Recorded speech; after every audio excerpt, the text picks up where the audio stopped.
Hi and welcome back to my channel. My name is Abhishek Bal and today we have among us Mr. Aorkodeep Mandal, who is from IIT Kharagpur, and Mr. Saurabh Chandra, who is working with New India Assurance. So they have recently passed their FRM Part 1 exam in August, and today they would like to share and with us about the strategies and how actually they approached the entire exam, what was their study schedule, what was their study plan.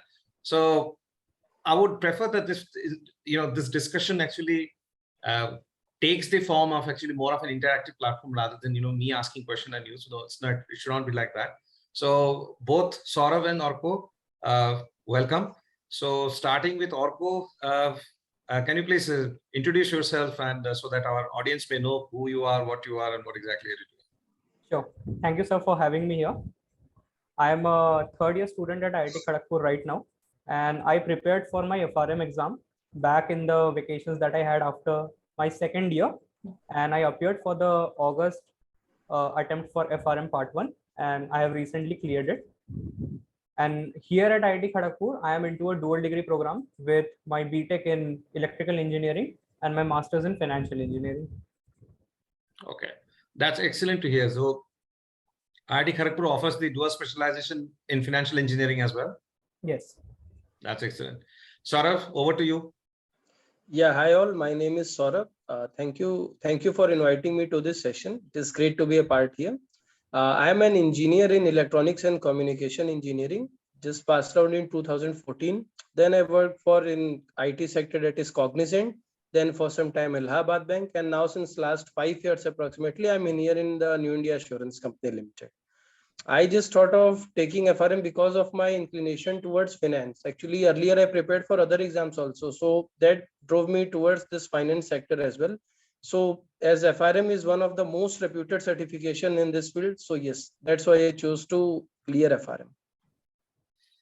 Excellent. So among us, we have Aorko, who is still an undergrad student. And on the other, Saurabh, you are a mid-level professional. You have,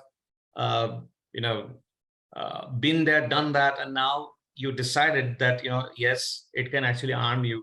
So good thing is that one common thing among all three of us is that we traditionally are actually not from finance background. Neither it is Aorko or you or me. We all have that engineering blood or engineering thing behind us anyway.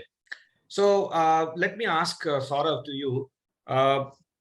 What do you think that as a mid-level professional like you, how is it going to help you in the field of insurance? Since you're working, I believe you're working with one of the largest, if not the largest, insurance companies of India. Yes. For India, it is the largest general insurance. So how do you believe it might help you in your career progression, or it's just more of a passion that drove you? See, insurance is all about risk management. The general insurance sector specifically varies from other than life insurance. Everything is a part of general insurance. So, and looking at the world scenario, how the economy is changing, how the world is moving from 2007, when we stabilized to mid, then we had 2020 COVID. So now risk management is getting more and more important. And now it's not a niche skill or a separate entity.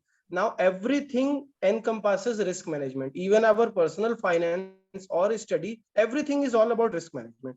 And considering the BFSI sector, which is one of the most lucrative sector to work for due to its innovation and all.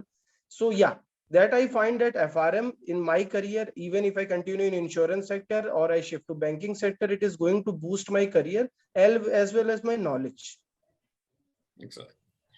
And Aorko, at a young level, at a young age like this, do you aspire to be in the field of finance, or it's just like it's something drove you out of passion and then you thought of pursuing it? All right. So during my first year of college, it was more about exploring things at college, and in my second year of college, it was more about exploring the potential professions that I might choose for myself and where I see myself basically in the coming years. So being here, there are people who are good at coding, there are people who are looking into strategies, there are people who are looking into product management, there are people who are working in the field of finance. So I gave all of them a try, as in I learned the basics of them, and then I then I basically analyzed myself as to what I actually want myself to be in the coming years, and where I am actually doing better than the rest of the fields. So as a result, I found my interest in the field of finance. I also spoke to my seniors who again chose finance and then are at places like Deutsche, Nomura, Credit Suisse, and other respectable places where people aspire to be. So I took guidance from them, and this field, I mean, I personally liked this field, and then I chose that let's give it a try. Let's see, let's learn about it, and then I'll see if this is the perfect thing that I want to do with the rest of my life, or at least the next 5 to 10 years of my career goals. So initially, I started with FRM just to learn about things. But then, as I was learning about things, and I also got to understand the curriculum really well, so I thought why not give it a try in the examination just to check if I am a good fit or not. So it was a preparation of around 2.5 months in my case. That was precisely my vacation after my second year. That is when I started with it, and by the end of August, I felt that yes, I am prepared for it. So I gave my exam a go. Okay, so one common thing that actually keeps on actually springing up, both to Saurabh and Arko, is that is it? I mean, the age-old popular notion that the engineering students, they are good in maths, they're not good in numbers, and they're good in number crunching, and hence they would actually do good in finance, which is related with numbers, and more so with a quant-heavy course like that of the FRM. Is it something like that actually that helps you or gives you certain advantage, Saurabh, Arko? See, I would not completely disagree to the same, but what happens while in curriculum of engineering, the quantitative power and the reasoning ability and the way to analyze things changes for a perspective. It's not about other courses. Every course, every degree is great in its respect. But what happens, engineering as a field is now not limited to its core field. It's vastly expanding. And the recent example is financial engineering. Okay. Yeah. No one could ever thought that finance and engineering would mix up and give something like financial engineering with excellent derivative products in the industry. Yes. Few of them which are used till now, few which were abused in 2007-9 crisis. But finance and engineering look to different fields, but engineering is something which can get into anything. Be it anything, you can survive there, you can learn nothing, and you can bring out new things. So this is what I feel between engineering and finance. Do you agree, Orko? Yes, sir. Answering to your question, talking about the specific advantage in the field of quant. So apart from the field of quant, talking about the core concepts that we studied. So I feel someone who is pursuing a commerce or someone who is not from the commerce field. So with the material in place, everyone has the equal opportunity of reading it, understanding it, referring it to sources. But as you were talking about the field of quants, which is maths heavy, so I feel a major reason why people chose engineering over others is because they were able to comprehend maths better than probably someone else. Or I would not generalize it, because there are people who are great at maths, but they found their field of interest into something else and then moved on. But still, talking about the general public and also the group we are in, so where you help a lot. So I found that the majority of the questions that people were posting was from the field of quants, and I believe that not many people in the group were from the engineering background. So I believe that is one plus point that we, being in the engineering background, have, because working with numbers is of course a strong point that we have been following in the past years, and would be again working in the due course of time in the coming years as well. Yeah, here, it's not a question per se, but this is again a general observation from on my end, because I've been doing this for the past almost now 7-8 years. Along with, it became my passion, and now I'm into full time doing this, managing portfolios, and doing consulting a couple of banks and trying to help people like you. I do run a few more other groups as well. That's in CFA. But what I've actually got fascinated about FRM is how it at least attempts to marry quants with the core topics of finance. For example, the other day, I was in a forum wherein I was actually discussing about some technical analysis part of it.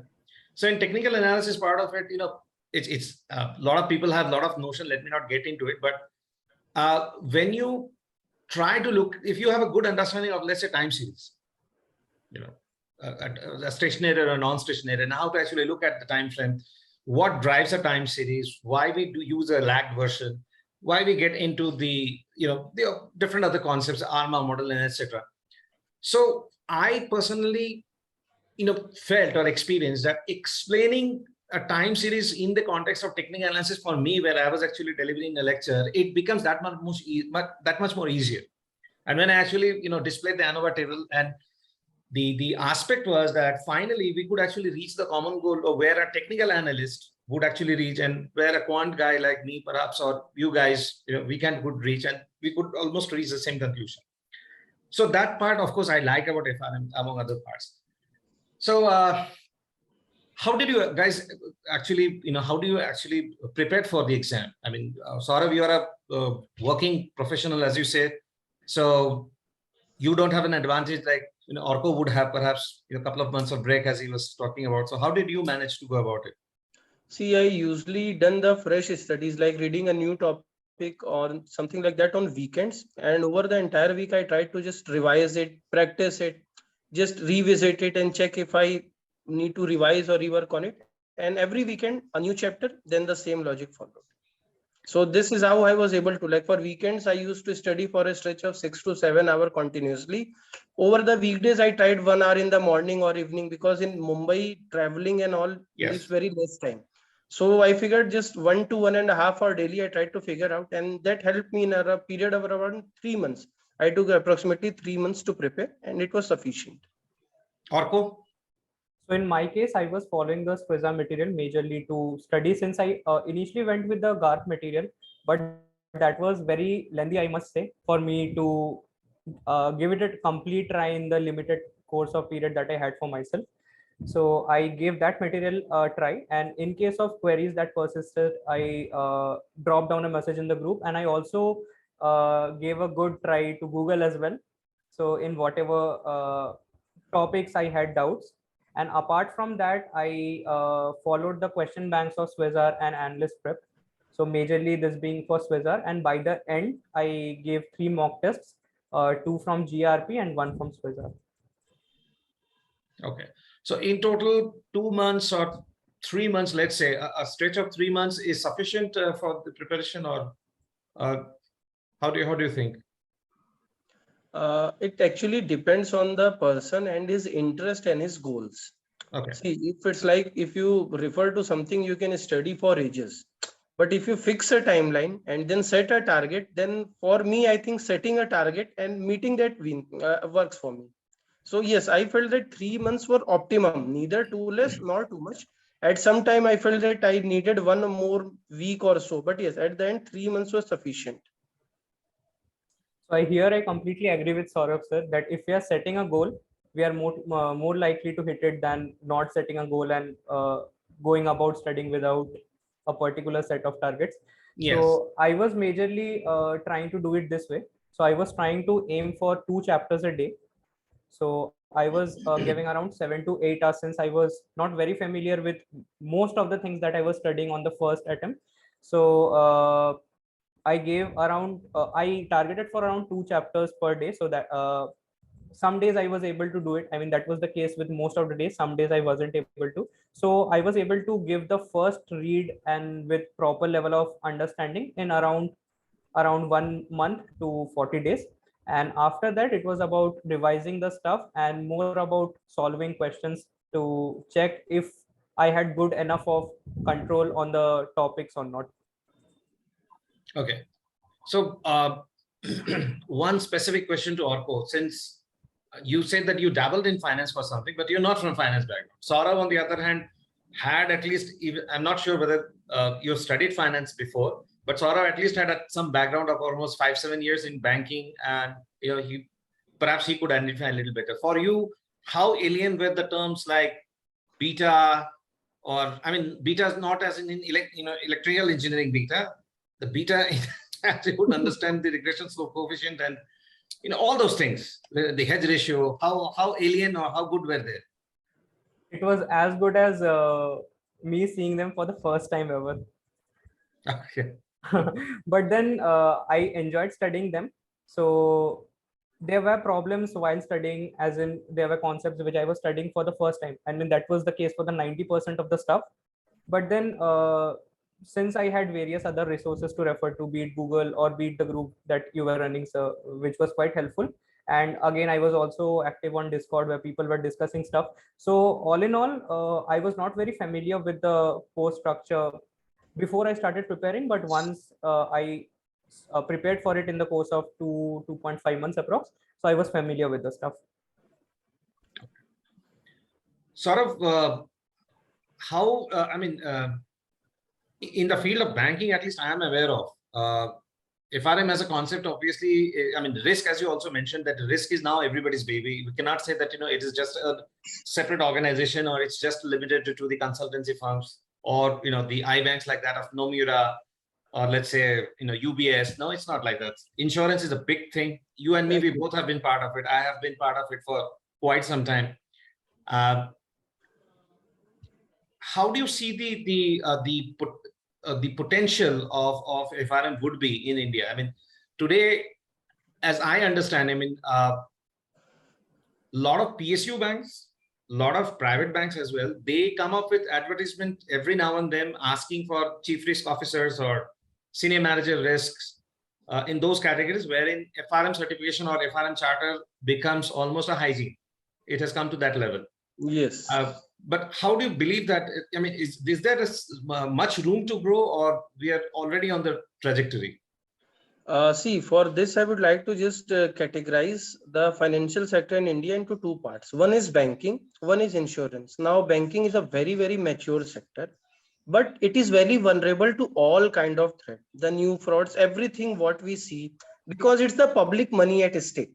The bank is playing with public's money. So yes, but what I see for FRM in India is the insurance sector. Yes. See, what happens, insurance as a business is I treat it as a kind of betting.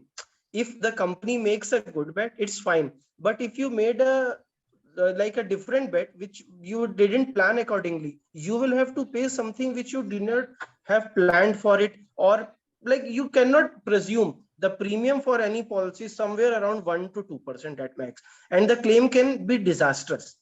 Now, in India, the insurance penetration, the insurance coverage is very low, and Indian companies rely on reinsurance sector.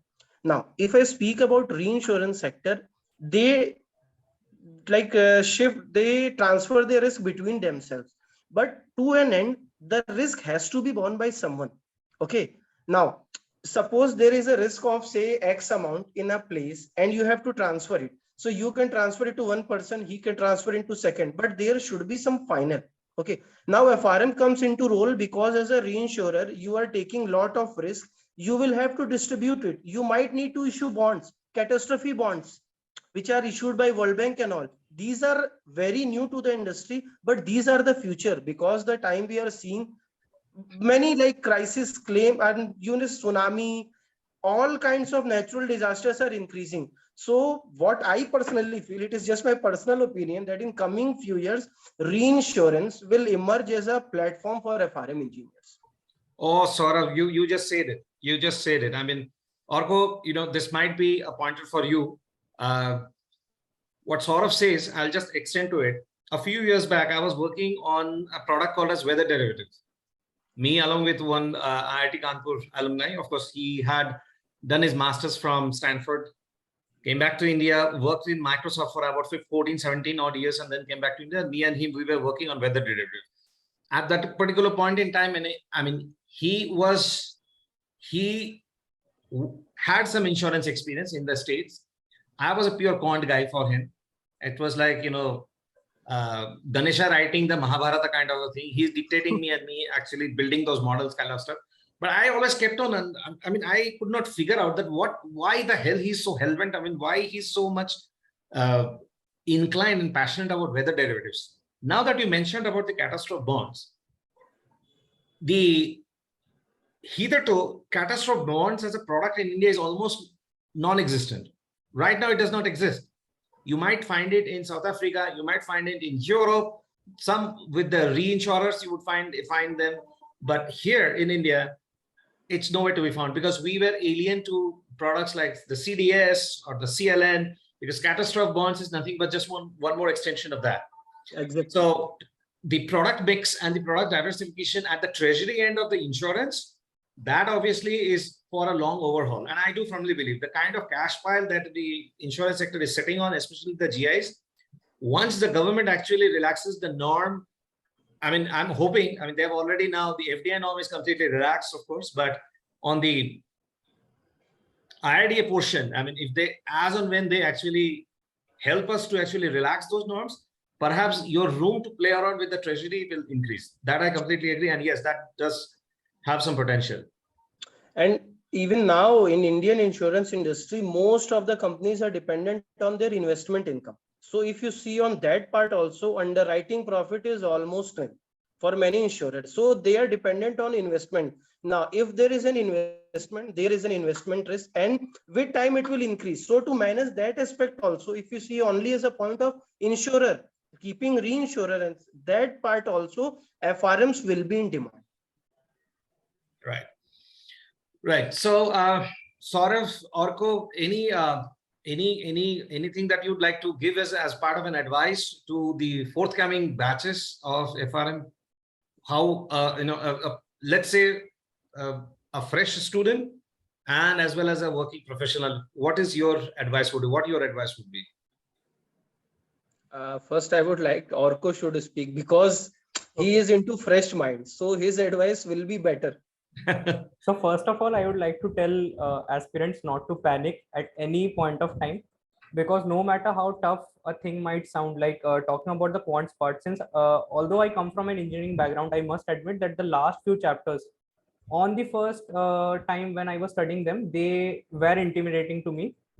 But then as we try to understand what goes on behind the stuff that is written, and as we try to research more about the content within the lines, we will get a clarity on what is written. And I think I can talk about this since I gave only around 2.5 months to the preparation, where I had around no knowledge on this prior to the preparation. So I believe if someone is consistent with their goals and has a clear motivation and is not attempting the exam just because there are people around him or her who are trying to give an attempt, if someone is actually passionate about learning what's there in this field and is actually trying to test themselves out, then I must say with a clear enough goal, anyone who is determined enough will be able to clear it. So there's nothing to be panicked about because you are not able to catch one or the other topic on the first attempt of your study, because you can of course come back, revise it later and make it your strong point.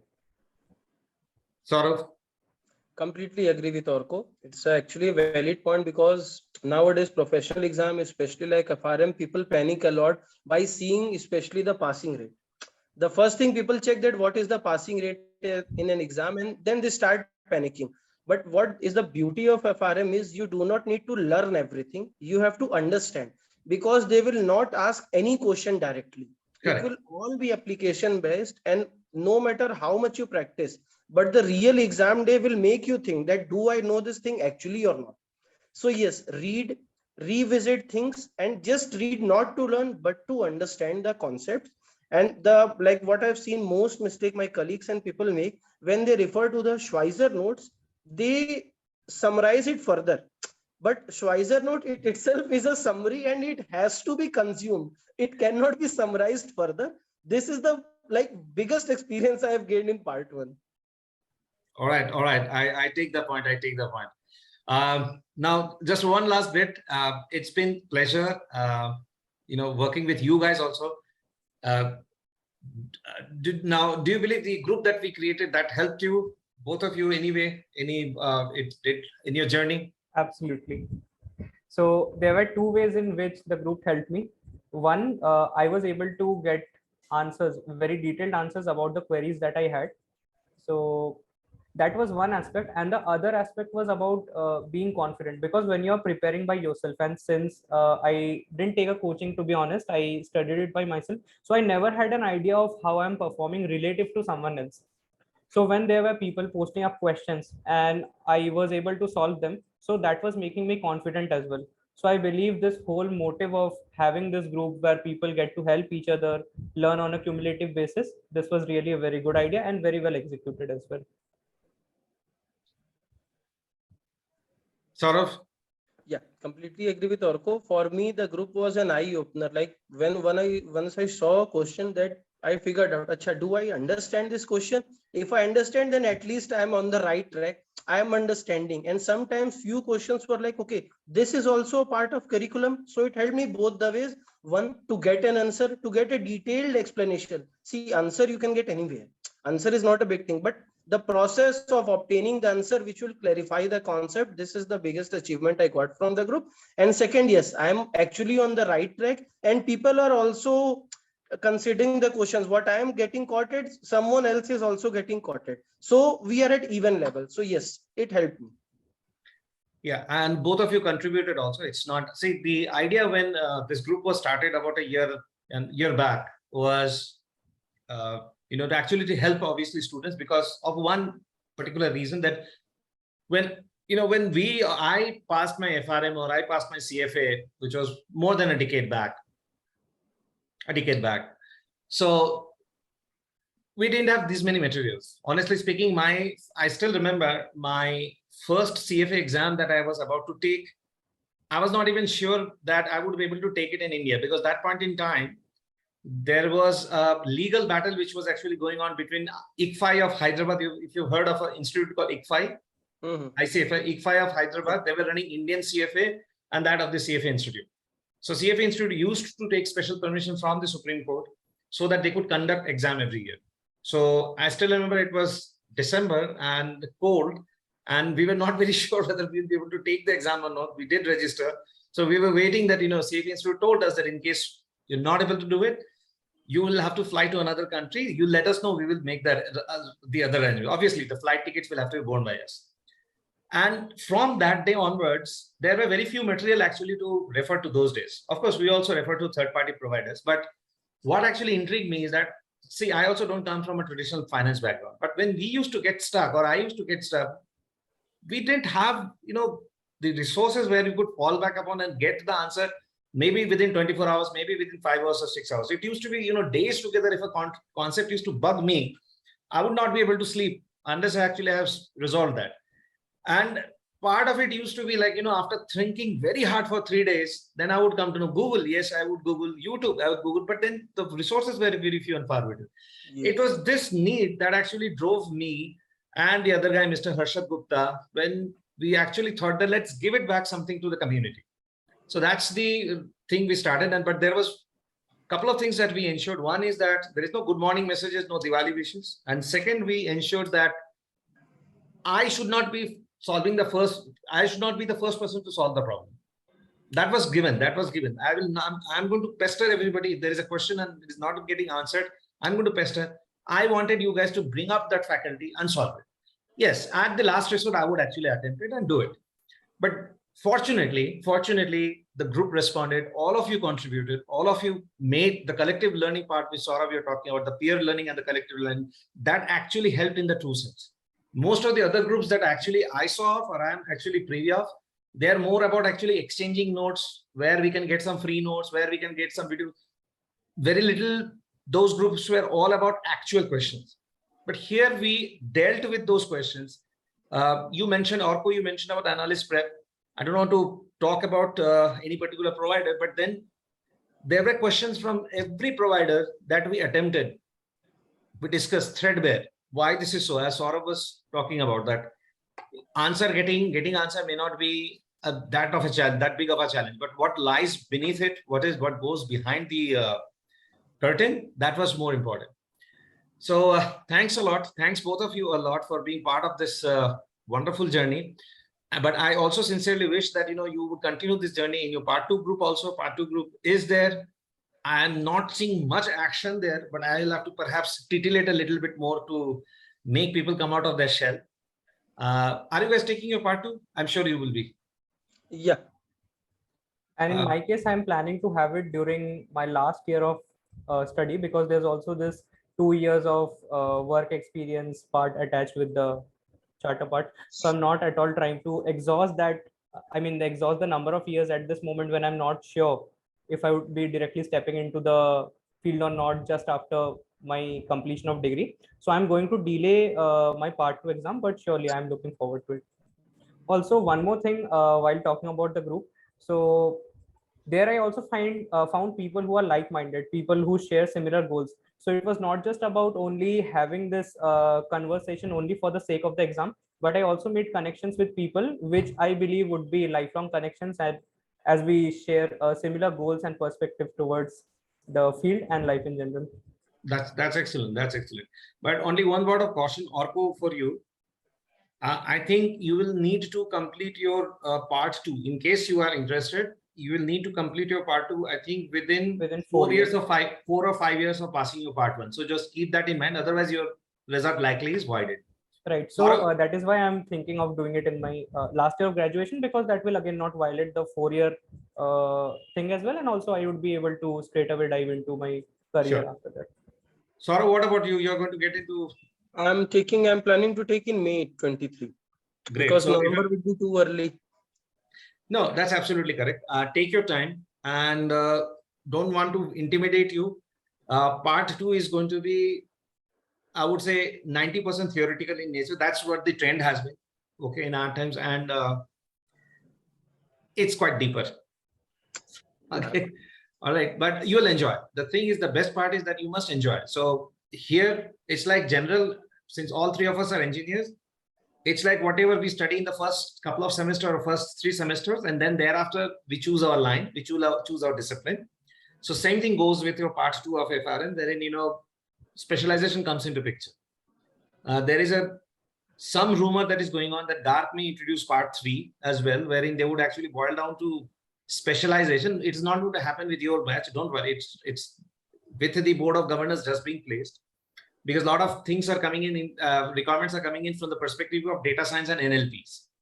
Yes. So these are certain aspects which GARP is actually trying to embed it, and especially in the OR area, operation risk area. So anyway, that's what thing for future, but do enjoy part 2. You will enjoy part 2, especially your credit risk and liquidity, market risk, when you get into those sides.